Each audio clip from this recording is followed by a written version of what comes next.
Faqat yuz topadi.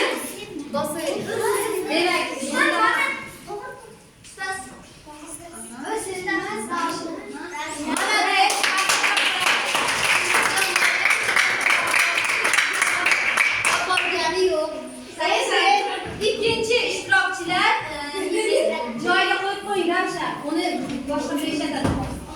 Demak, ikkinchi ishtirokchilar endi E'zoza, Nastarin, Zuhra va Farzona belashadi. Endi bularga 9 karra yetdi.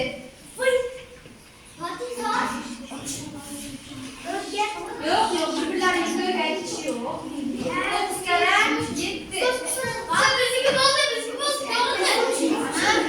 Demak, noto'g'ri. Nastarin va Zuhra to'g'ri topdi. 63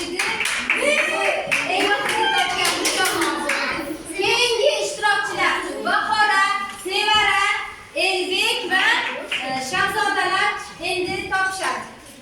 Keyingisi diqqatli bo'lasiz. 6 karra yetdi.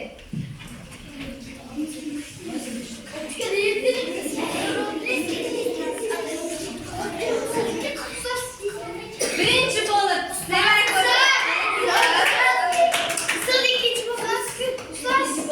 ko'rsatdi, keyin Elbek, keyin qasaga qo'yamiz.